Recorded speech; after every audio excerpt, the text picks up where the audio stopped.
Head quarter ہے وہاں سنا جاتا ہے، اور پھر وہ رد کی کوشش کرتے ہیں اور ضروری سمجھتے ہیں کہ اس کا رد کیا جائے ورنہ ان کے لیے نقصان دہ ہے۔ تو ہمیں خوشی ہے کہ وہ چلو اس لحاظ سے ہی بحث میں حصہ لیتے ہیں، تو بات پھر آگے بڑھتی ہے۔ تو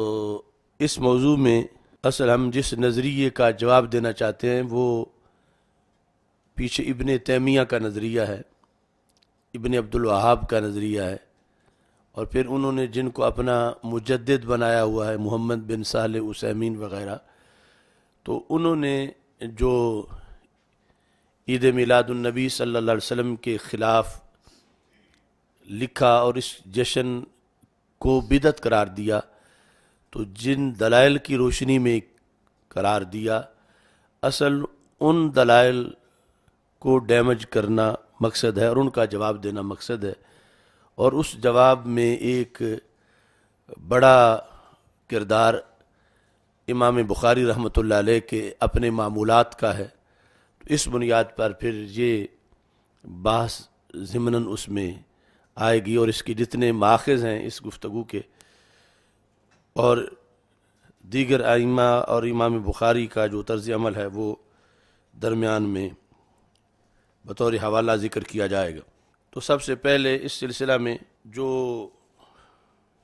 ان کے نظریات ہیں، ہمارے نزدیک اشیاء میں اصل جو ہے وہ حلت ہے، اور حرمت کے لیے پھر کوئی دلیل لائی جاتی ہے۔ تو کوئی بھی معاملہ ہو تو اصل اس کے اندر حلت ہے، جو کہ 14 صدیوں سے اہل اسلام کا ایک اصول ہے کہ اصل اباحت اور حلت ہے، اور اس میں اگر کوئی قباحت ہو تو اس کے لیے پھر منع کی دلیل لانا ضروری ہے۔ اس اصول سے بھی یہ لوگ برگشتہ ہوئے اور انہوں نے یہاں تقسیم کی۔ اس تقسیم کے اندر محمد بن صالح عثیمین نے، جس کی بخاری کی شرح بھی ہے اور دیگر بہت سی کتابیں ہیں، اور اس کو ان کے نزدیک مجدد کا مقام حاصل ہے، تو اس نے کہا کہ یہ اصول مطلقاً نہیں کہ اصل اشیاء میں اباحت اور حلت ہے۔ اس نے اس سلسلہ میں یہ کہا کہ ان الاصل فی العبادات الحظر والمنع حتی یقوم دلیل علی المشروعیت، کہ عبادات کے اندر اصل منع ہے، اباحت نہیں، حلت نہیں۔ اس نے کہا یہ قانون معاملات کا ہے کہ ان میں اصل اباحت ہے۔ لکھتا ہے کہ فالاصل فی المعاملات والافعال والاعیان الاباحۃ والحل حتی یقوم دلیل علی المنع،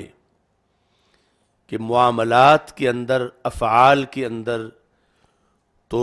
اصل جو ہے وہ اباحت ہے اور حلت ہے، یہاں تک کہ کوئی منع کی دلیل آ جائے،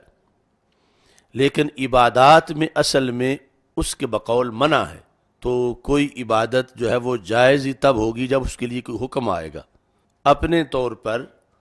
ہر چیز ممنوع ہے بقول اس کے عبادات میں۔ ایک تو یہ تقسیم جو انہوں نے کی، یہ بھی ان کی خود ساختہ تقسیم ہے، اور اس پر جو دلیل دیتے ہیں وہ استدلال ناتمام ہے۔ اصل مطلقاً اشیاء کے اندر اصل جو ہے وہ اباحت اور حلت ہے، خواہ وہ معاملات ہوں یا عبادات ہوں۔ مثلا اس وقت کوئی بندہ شریعت کی روشنی میں کہتا ہے سبحان اللہ، الحمدللہ، اللہ اکبر، کوئی بھی ذکر کرتا ہے، تو شریعت اس کو روکتی نہیں، کیونکہ اصل کسی وقت میں بھی اباحت ہے جب تک کہ منع پر کوئی دلیل قائم نہ ہو جائے۔ تو وہ اباحت عام ہے، خواہ وہ معاملات ہوں یا عبادات ہوں، جس طرح کے اذکار وغیرہ یہ کوئی معاملات نہیں بلکہ عبادات ہیں۔ تو بہرحال یہ جو تقسیم انہوں نے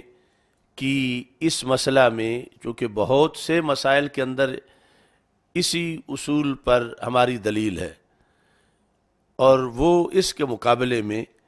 اپنا ایک گھڑا ہوا فلسفہ لانا چاہتے ہیں، اور اس میں عبادات کو انہوں نے سائیڈ پہ کر دیا۔ ہم آج کی جو گفتگو کریں گے اس میں ان کے نقطہ نظر کے مطابق بھی جواب دیں گے کہ ایک چیز عبادت ہے، اس کے لحاظ سے بھی، جبکہ عبادات میں تم جو ہے وہ اصل میں منع مان رہے ہو، لیکن امام بخاری وہاں اصل میں اباحت مان رہے ہیں،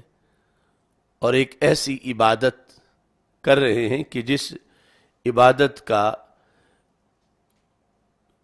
جزوی طور پر تعین نہ آیت میں ہے، نہ حدیث میں ہے، اور نہ ہی خلفائے راشدین رضی اللہ تعالی عنہم کے معمولات میں ہے، ان کے افعال میں ہے،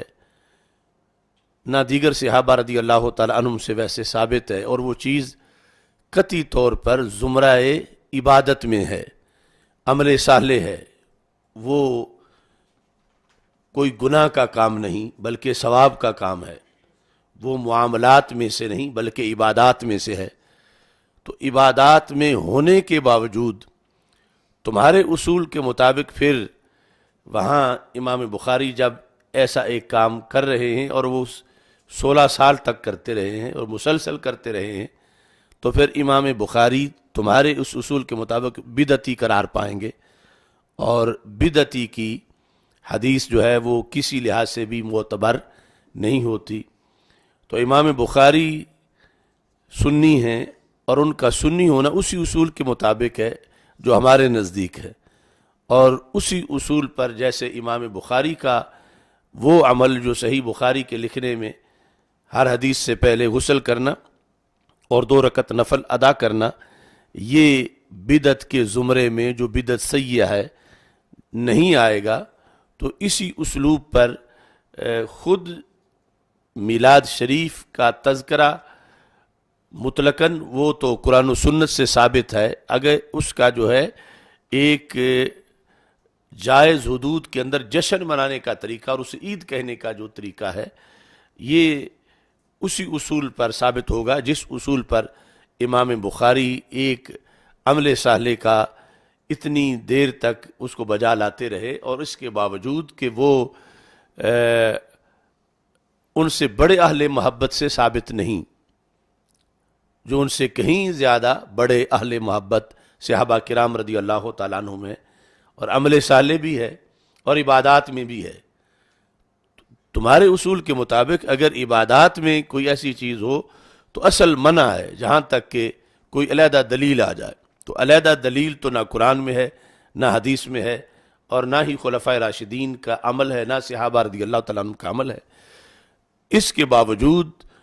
اسے اگر صحیح مانا جائے گا تو تب ہی امام بخاری بدعتی نہیں، اور اگر اصل منع بھی ہو اور اس کے باوجود وہ ایک کام کریں جس کی کوئی دلیل بھی نہ ہو، تو اس بنیاد پر یعنی یہ جو طبقہ جس جہت سے عید میلاد پر اعتراض کرتا ہے وہ ہو بہو امام بخاری کے اس 16 سالہ عمل پر اعتراض ہے۔ اگر امام بخاری اس سے بری ہیں یعنی بدعتی ہونے سے، اور وہ اتنا دیر تک ایک ایسا عمل کرنے کے باوجود سنی ہے، تو پھر جائز طریقوں سے جو اظہار خوشی اور جشن اور عید کا انداز ہے اس میں